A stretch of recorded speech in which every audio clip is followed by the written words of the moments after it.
Here. So glad to see everybody. I'm Bobby Lindenwilder. I'm the program director for the Snohomish Conservation District Agricultural Program. I've been at the district 26 years this year. So really excited to be here and see you all. I'm going to introduce Karen Hills, our presenter, but a couple of things. There's a QR code on the door of every classroom. If you're sitting through a classroom and have an idea for a WADE class for next year, please tap on the QR code and type it in there. There's going to be a WADE survey following, but we're trying to catch stuff while it's fresh, while people are thinking of it as well. Bathrooms, of course, are right over here, and during breaks, any of the water and coffee for this room is over in the quail right there. So with that, I'm going to introduce Karen Hill. Karen holds a BS in rural sociology from Cornell University and a master's in soil science from University of Vermont and a PhD in crop science from WSCC. She's got 15 years of combined experience working with the ag community through roles with land grant, university extension, and a conservation district. Over the years, she has worked on projects involving soil health, biochar, compost, and cover crops. So excited for an update on Sustainable Field Farm for Fields project. So thank you so much for being here. Enjoy the session.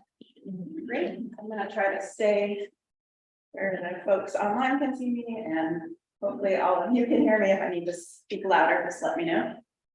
Thanks to Bobby and Verena and everyone else who helped organize this session and invited me to come speak. I worked at WADE once before, 10 years ago, when I worked for King Conservation District, and it's so wild to think that that was 10 years ago, because it does seem sort of like yesterday. But happy to be back here today in my role with the Conservation Commission. I've been with the Conservation Commission since October, running the Sustainable Farms and Fields program. And it's one of the great things about being here is being able to put a face to some of the names that I've been communicating with, because this is really my first in-person event with a lot of district folks here. So for today, I'm going to learn how to operate the clicker. Why is that not working? Okay. It was just working. I know. It's me. I have this effect on technology sometimes. Not working on my end either. Okay. Well, That's okay. So for today, I'm going to start. My talk basically has 3 sections. We're going to do kind of an overview intro to greenhouse gases in agricultural and climate smart practices. And then I'm going to give kind of a recap of this first fiscal year of funding in Sustainable Farms and Fields, talk about the upcoming funding cycle. And then I'm going to be giving an update on the Science Hub at the Commission and kind of what is planned in terms of that effort. So I'll start with greenhouse gases in agriculture. When we talk about greenhouse gas emissions in general, it's nice to kind of have the overall picture. You know, I have a pie chart that we'll get to in a minute if the technology cooperates, that shows emissions from a number of different sectors of the economy in the US in 2020. Agriculture is estimated to contribute. There we go. Verena, you're magic. You're making the technology work. Is estimated to contribute about 11% of greenhouse gas emissions. So not the biggest contributor, but a sizable part of the equation. And then when you actually drill into that a little further, you can see that nitrous oxide and methane really make up sort of the majority of those emissions in terms of impact. So this is not to point the finger at agriculture. It's just to say there are opportunities in agriculture for mitigating greenhouse gas emissions, like there are in all of these areas of the economy. So this is probably a review for some of you, but I like to start out just with a little overview of kind of what the 3 big players are in terms of greenhouse gases when it comes to agricultural systems. Carbon dioxide, methane, and nitrous oxide are the big players, and they vary mostly in terms of persistence in the atmosphere, with carbon dioxide lasting for centuries, methane for about 12 years, and nitrous oxide for somewhere in between that, for about 114 years. And then they also vary in terms of impact. So over here on the right, we have the 100-year global warming potential, and this is a comparison on a mass basis. So pound per pound, how much impact are these gases having? So, for example, with methane, 1 pound of methane is equivalent to about 28 pounds of carbon dioxide. And so you'll hear about that also referred to as the carbon dioxide equivalent. Okay, so let's talk about kind of where these gases exist in agricultural systems. Of course, they all exist in nature. They're all part of carbon and nitrogen cycles. But some of the practices that we use in agriculture can exacerbate levels of these gases that are emitted. And I'm going to talk, this is a little cartoon farm that I found on the Carbon Cycle Institute carbon planning curriculum that I thought was kind of provided a good way to discuss these. So of course, biomass burning releases, all three of these gases and it causes other issues too. We're going to focus less on that and more on some of the other things that are happening. CO2 is being released through respiration of soil microbes, the breakdown of vegetation, lime and urea applications, and then fuel emissions from machinery. When we talk about methane, rice production is often pointed to as kind of a source of methane. Not a lot of rice grown in Washington that I'm aware of. But methane is really generated in the anaerobic system, so where there's not a lot of oxygen. And rice paddies are one of those systems. Another place where they can occur is liquid manure storage. So methane is part of where the ruminant digestive process is a product of that. So lots of the efforts to reduce methane have focused on livestock, particularly cattle. And when it comes to cattle, there's really, you can talk about the front end methane and the back end methane, the front end being enteric methane or cow burps, for lack of a more technical term. And there are some efforts to reduce enteric methane production through feed additives and kind of changing the diet of cattle. And then the back end of cows being more the manure management side, which can generate methane, depending on how it's managed, varying amounts.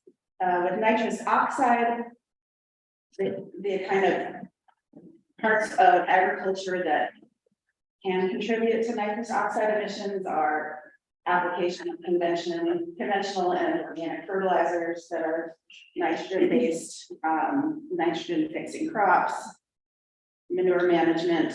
I guess those are kind of the major ones. And this, of course, is not to say don't plant nitrogen-fixing crops. It's just kind of how we manage these is impacting the emissions of greenhouse gases. So all part of the system.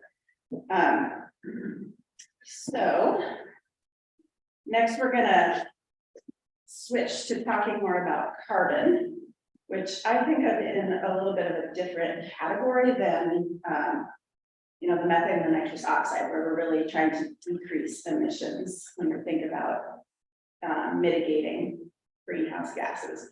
So with carbon, most of there are opportunities to decrease emissions, especially fossil fuel emissions. But there's also a lot of opportunity to store carbon, and that's kind of where a lot of the focus has been.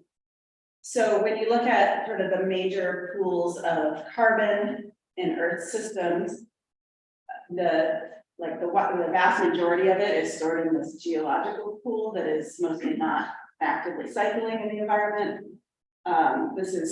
These numbers are in gigatons, which is 1 billion tons. I'm sorry, 1 billion metric tons. So The oceanic pool is the next largest, and then the soil pool. And interestingly, the soil pool has more carbon in it to a 2-meter depth than the vegetation pool on Earth and the atmosphere pool. So it's really a pretty significant pool of carbon, and that's why there's been a lot of discussion in recent years from policymakers and scientists in terms of kind of what the opportunities are to store even more carbon in the soil. And I think it's something that's really on the radar, I think more in the last 10 years than it has been. Of course, on working lands, decisions that are made in terms of management can impact the amount of carbon that's stored in the soil. The amount of carbon that is stored in the soil is kind of dependent on a lot of different factors, including soil properties that are things we can't really change, right? Like texture, or, you know, the climate of the area that you're in, but it's also dependent on the inputs. So amendments and cover crops and kind of what is going into the soil in terms of carbon and what is leaving the soil when that carbon is oxidized. So this is a figure, this is from Danny Gilardi from WSDA, a paper that she has in review. And I thought it was kind of a good way to think about what's happening in the carbon cycle. So essentially the carbon that ends up in the soil is all coming originally from plants, right? That are pulling CO2 out of the atmosphere through photosynthesis, and either that carbon goes into the soil directly through plant residues or root exudates, so kind of materials that leave the roots of the plant, or is fed to livestock and goes into the soil as compost or manure, might be turned into biochar. You know, there's a variety of different routes that it can go. And then once it's in the soil, it becomes part of the soil microbial factory. So it becomes energy for the microbes in the soil that are really running this whole show.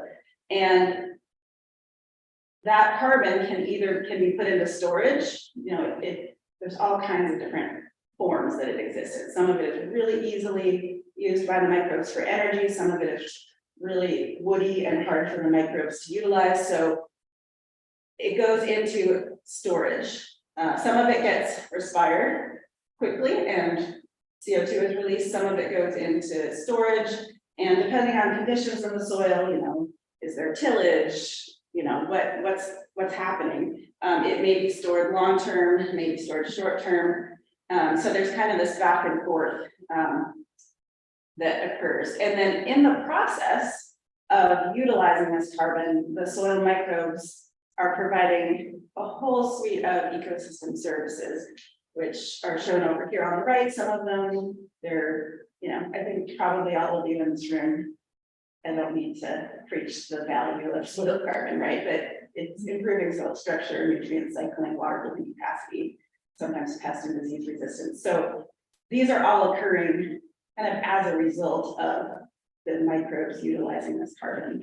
And these would be kind of broadly under the category of soil health. So not only are we potentially sequestering carbon by adding carbon to the soil, but ideally we're providing some of these soil health benefits. And JD Ryan from WSDA is here and is going to talk about the Washington Soil Health Initiative later. And I wanted to put in a quick plug for a field day that's going to be held at the Mount Vernon Research and Extension Center, the WSU Center, on July 27th. There's flyers in the back. I don't know if some of you have attended SoilCon, which they've had as a virtual event for the past 2 or 3 years, but they're kind of transitioning to more in-person events at various locations. So, and I'm going to help get the word out through our channels on those, but that's the first one that's occurring. Okay, so now let's go back to our cartoon farm and think about, you know, kind of where the opportunities are to reduce greenhouse gas emissions, and sequester carbon. So I've been talking about soil carbon, but of course, sequestering carbon in vegetation is also, especially perennial vegetation, where it's going to be for a while, is also an important piece of the equation. A lot of the, there's a whole bunch of different practices that we're going to talk about that kind of fall under the category of climate smart practices. And those are really the focus of the Sustainable Farms and Fields program. There's an effort that's going on right now that Snohomish CD and San Juan Island CD are leading the charge. Bobby is part of that effort to create a template for carbon farm planning that would be available for districts to use when they're working with landowners and looking for opportunities to implement climate smart practices on an operation. So we expect that will be made available to districts to provide comment probably late fall or early winter. So I think that could be a really useful tool that's out there. There's another piece of this is the Carbon Cycle Institute and Colorado State University have made a carbon farm planning curriculum available that I'm going to work to get on CTD. If anyone wants the link, they can email me. But I just found out recently that that's freely available now for anyone that wants to participate and learn more about it. It's a pretty neat resource. So I'm going to transition into talking about Sustainable Farms and Fields. So this is the relatively new grant program at the commission that really we're just finishing up our first fiscal year of funding. And essentially, I think lots of folks in this room know about it already. So forgive the repetition, but in case you don't, the primary goal is to increase the implementation of climate smart practices. So those practices sequester carbon and reduce greenhouse gas emissions. And the three land use types that it's focused on are farmland, rangeland, and aquaculture tideland. We haven't funded anything in aquaculture tideland yet, but I think there are opportunities there that will hopefully develop in the future. And this grant program is open to not to producers, not to nonprofits. It's open to conservation districts and other public entities, including county governments, local governments, WSU or extension, colleges and universities that are public, and tribes. So I'll talk a little bit about who was funded in this last round. I recently gave a webinar about kind of the nuts and bolts of the program, so I'm not going to focus as much on that in this talk. It's on the Sustainable Farms and Fields website. If there's kind of specific questions about that, I'm happy to answer those. But I wanted to talk a little bit more about kind of our list of eligible practices that we have for Sustainable Farms and Fields and how we arrived at that. These two top categories I've already talked about. Emission reduction from machinery on farm is, I think, an important piece for us to focus more on in the future. Currently, as the program is set up, really the only place where we're considering that impact is in the precision ag category. So hopefully in the future, we'll have the opportunity to expand and do more energy efficiency. But currently we're focused mostly on this carbon and reduction of methane and nitrous oxide. So in the programmatic guidelines, and I'm going to show you the list in just a minute, there's a whole list of practices that are eligible for funding through Sustainable Farms and Fields.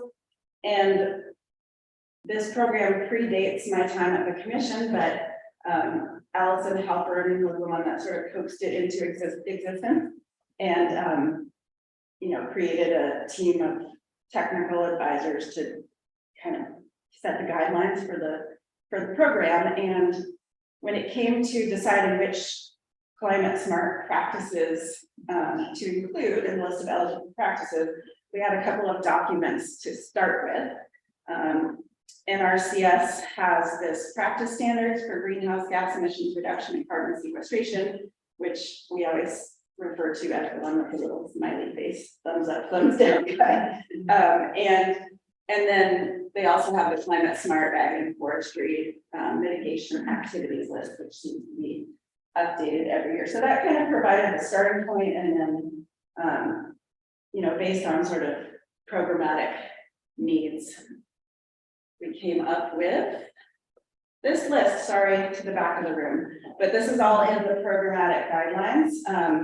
So there's quite a few practices and that kind of fall in a number of different categories. These are all practices that have potential to sequester carbon in soil or vegetation or reduce greenhouse gas emissions. And of course, a lot of these practices are not new to planners and folks in the conservation world, because of course they have a variety of other benefits that they can offer, right? Like riparian planting and cover crops. Those are often implemented for water quality benefits, hedgerows for pollinator habitat or for habitat reasons. So these are, they're not necessarily new. There may be some that are new, GPS precision guidance system. I don't know if there's other programs that fund that, maybe so, but this is just to say that all of these practices are being kind of approached through a carbon lens for this program, acknowledging that they have those other benefits as well, but with the primary focus of this program being that carbon piece. So when you're working with a landowner and looking for opportunities to fund particular, implementation of practices on the property, kind of think through, does it have, or is there some aspect of something that they want to do on the property that would involve storing vegetation in soil or storing carbon in vegetation or soil, or some manure management that practice that might have some climate impact? This is a learning process for all of us, I think, in terms of what types of projects are competitive. If they involve liquid manure storage, I can almost guarantee you that there's opportunity there.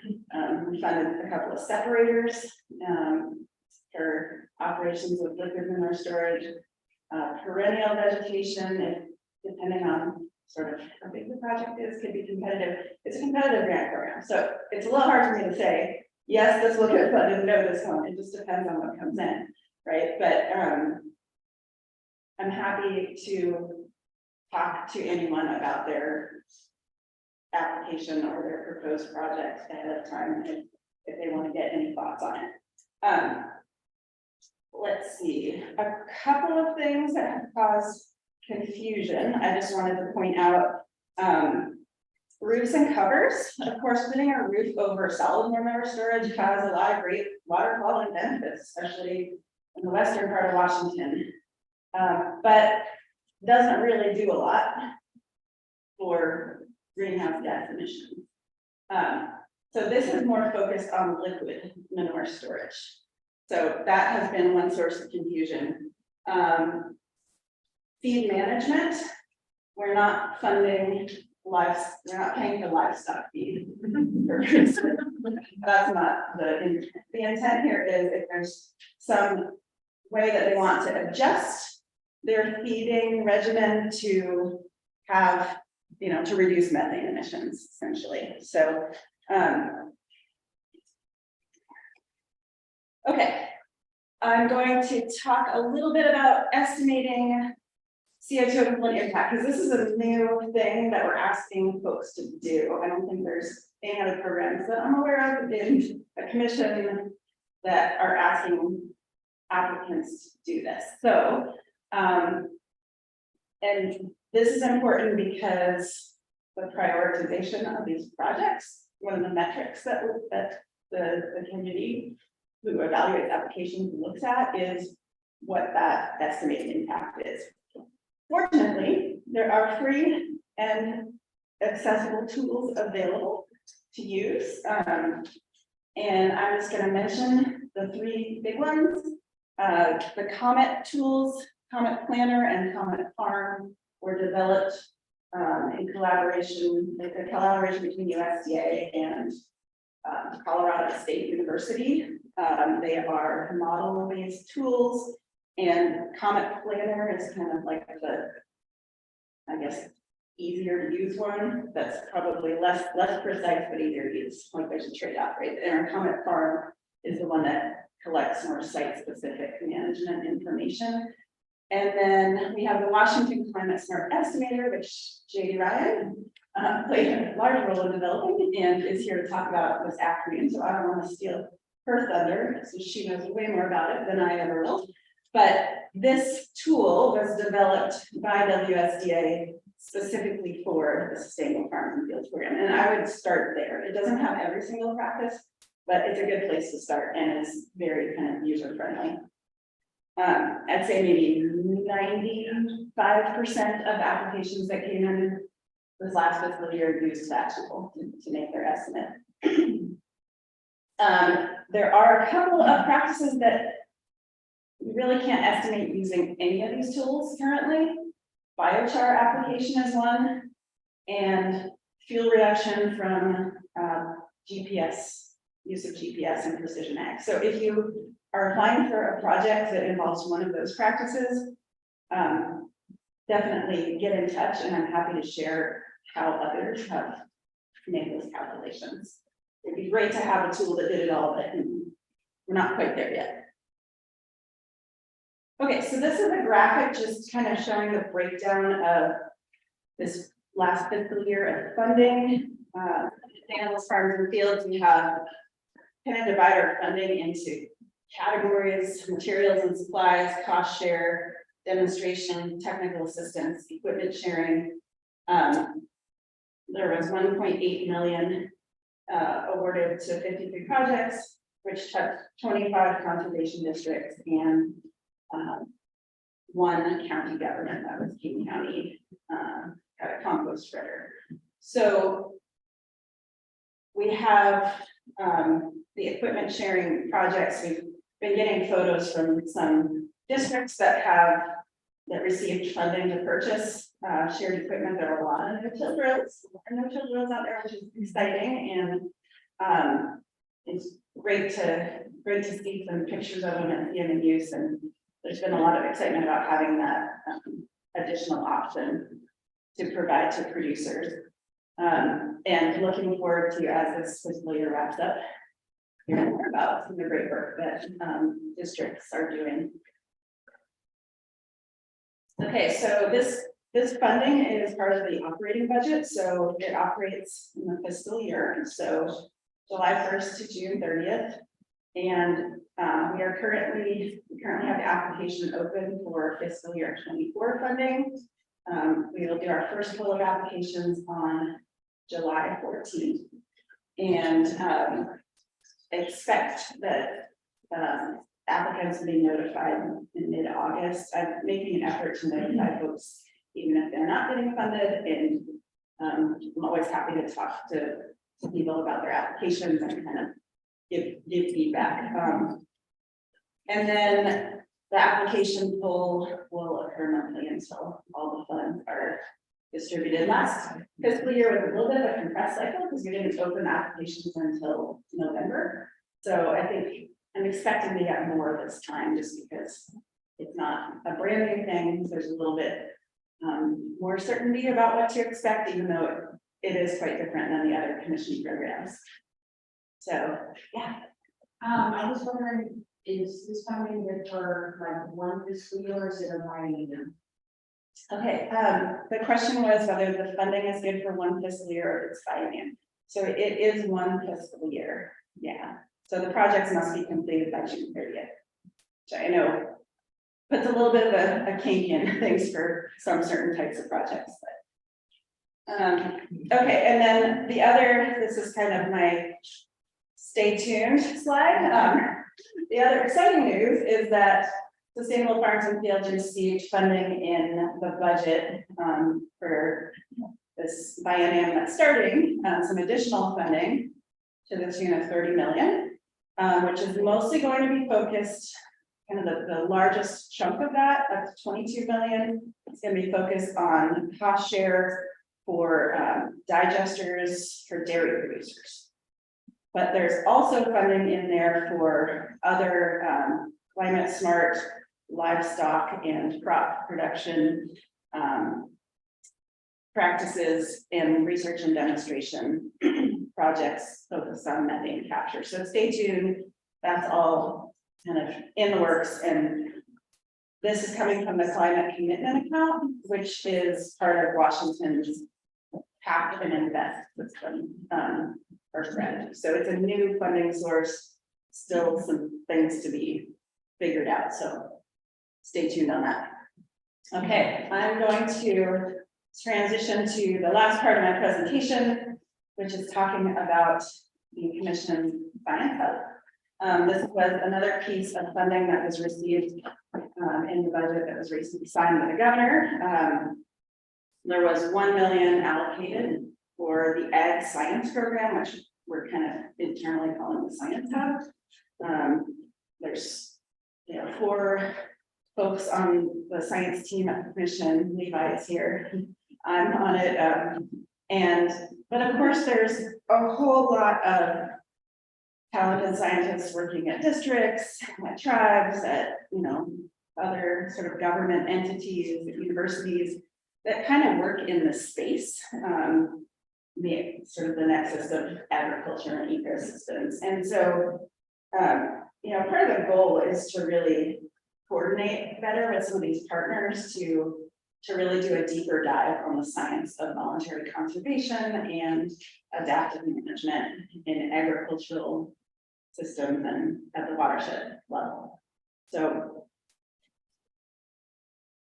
So these are kind of essentially the goals of this effort.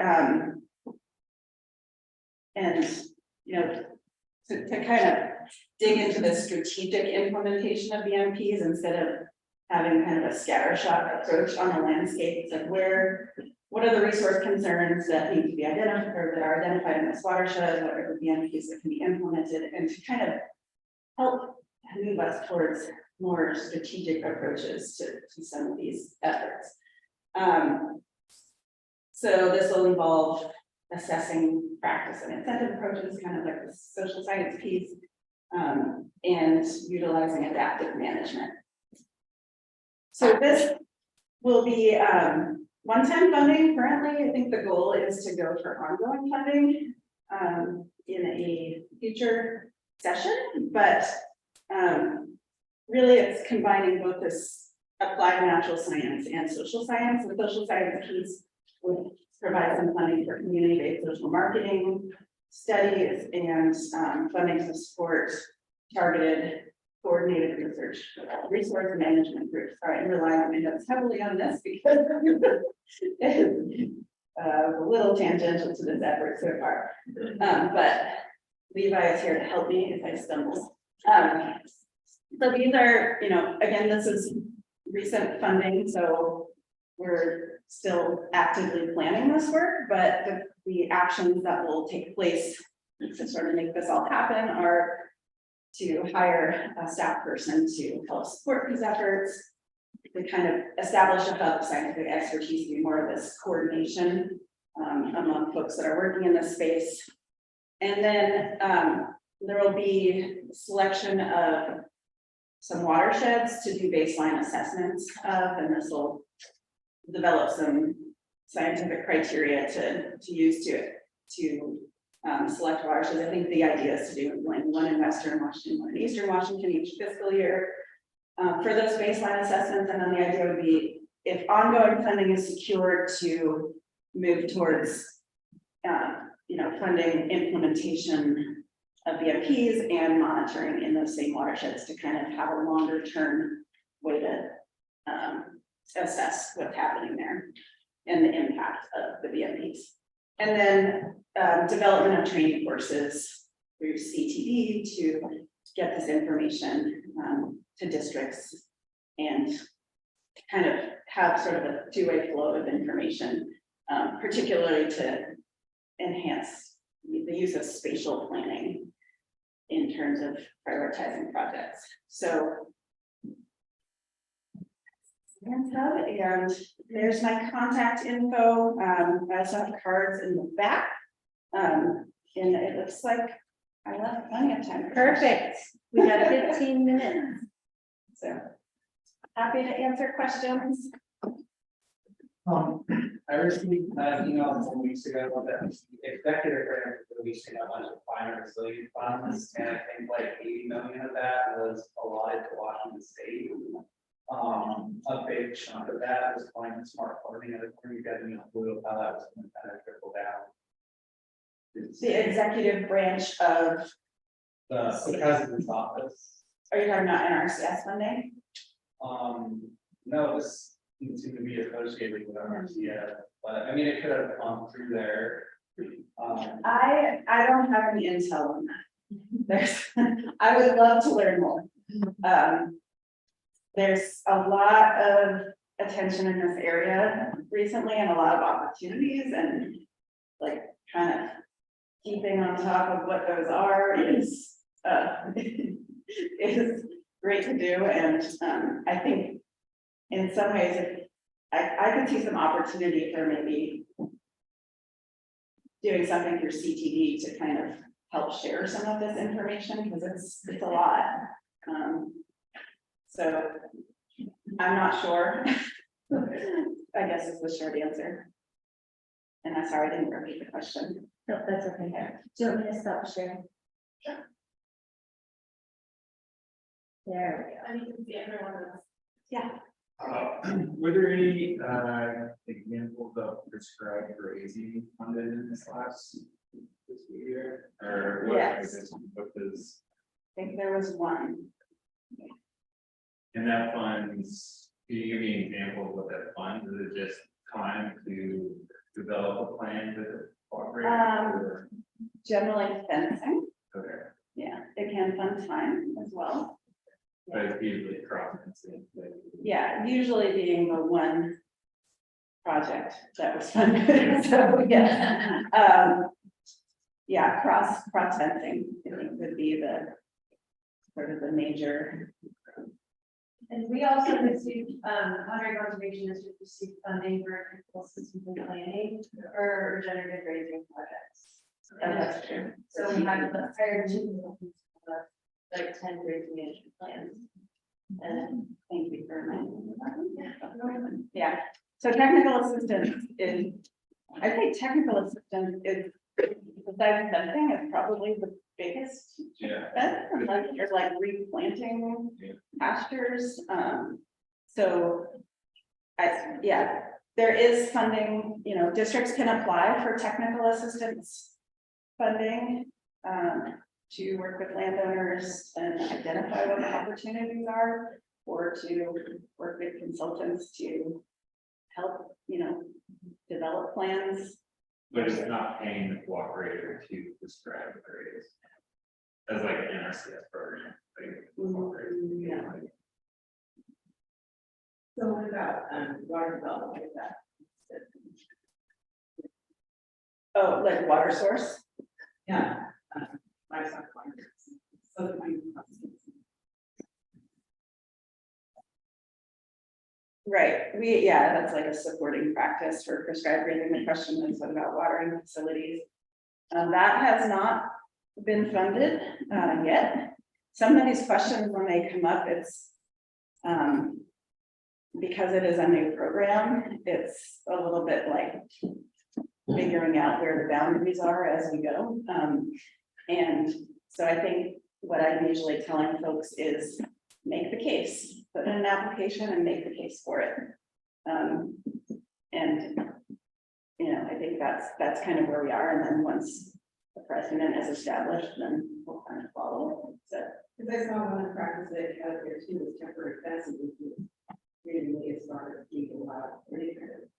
that is, yep, and that was added as a conservation commission practice based on feedback from the district. And kind of looking into it and figuring out what would be needed to add that. So there is a potential to add additional practices. It just might take a little time, might take a little back and forth communication, so. Because a lot of that, then I'm thinking of like temporary fencing for fencing out crop fields for cattle to graze, perennial cover crop. However, then you also are talking about using, water, so like a temporary water system. Make the case. When, so there's, I've done the math, so there's approximately like $6 million potentially available for grazing or grazing adjacent projects.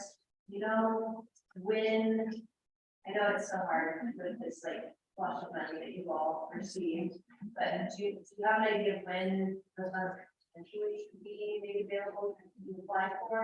This is thinking that like fiscal year 2024, like less money, like one fiscal year, there's less money potentially available, potentially more projects, just trying to like. Get ahead. Sure, yeah. There's going to be an advisory committee set up. In July. To guide that's that funding, particularly the anaerobic digester piece, but I expect some of the other pieces will be kind of developed and fleshed out during that process. So I probably wouldn't expect it before the winter. That's about my best guess. Where do you think the anaerobic digesters like that? Where did that come from? Yeah. The anaerobic digesters were really pushed by the Dairy Federation. Jay Gordon and a bunch of legislators went on a train ride to California, and California has put a lot of money into dairy digesters and alternative manure management. And we got real excited, and we got some of the nonprofits on board, and yeah, that was not a commission ask. That was a yeah. So, but exciting for dairy, right? Dairy needs a win. Yeah. So what's the science of really gonna get involved with the hiring of the person and Yeah. watershed? You know, that, I think there's just been really one preliminary planning conversation so far. A lot of these things kind of get rolling with the new fiscal year, so uncertain when the hiring, I mean, it's one of those things where I think we would love it to get rolling as soon as possible. The commission has a lot of funding coming in and has a lot of new positions that they're hiring for, so it's kind of, this was a commission ask in the budget, so hopefully it will get some priority in the queue of positions to be hired for. Sorry, that's not a grading, it's okay, but Why? Your culture, first of all, there. yeah. Has virtual fencing been funded? Virtual fencing has not yet been funded. It is, if your district is interested in it, you could apply as a demonstration project. Demonstration projects can cover practices that are not currently on the list of eligible practices. So that would be a great approach to take for this round. And then it's something that if you're interested in, let's talk and we'll explore that for the future. I think there is some potential there. We had a couple of farm practice for equipment. And I saw, I think that it says in the office, should probably ask for one equipment. So that, so with the shared use equipment category in sustainable farms and fields, we did limit those asks so that districts can only ask for one piece of equipment, because those are usually pretty large purchases per fiscal year. So that's with the district shared equipment. With if it's a cost share, we did cost share on some equipment for individual producers through sustainable farms and fields. And with that, you're limited by the $100,000 per year cap that across commission programs. Recently raised from 50,000.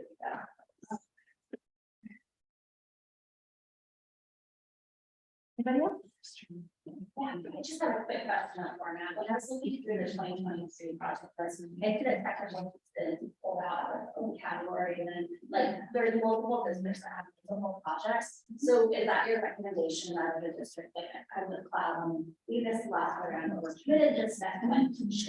Are we doing separate projects like specifically for technical systems? Like we want to do technical systems and Yeah. will it be two separate projects?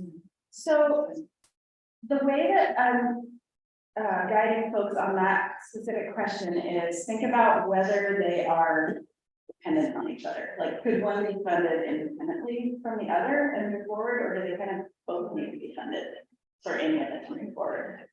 If they both need to be funded, then put it in as one application, and we set up the application this year, so you can do that.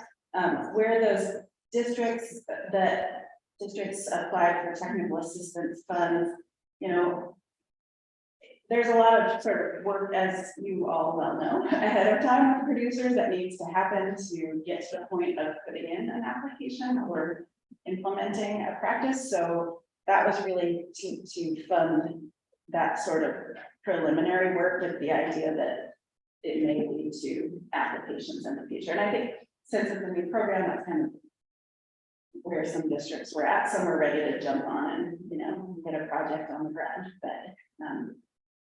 and you can apply for technical assistance to go along with an equipment purchase. Right. So anyway, we can talk more about Okay, great, thank specifics, but if that helps. Anybody else?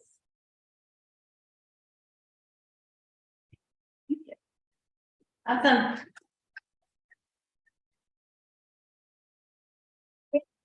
You know, thanks for coming to the first session, being our first guinea pig, and your patience. The technical crazy.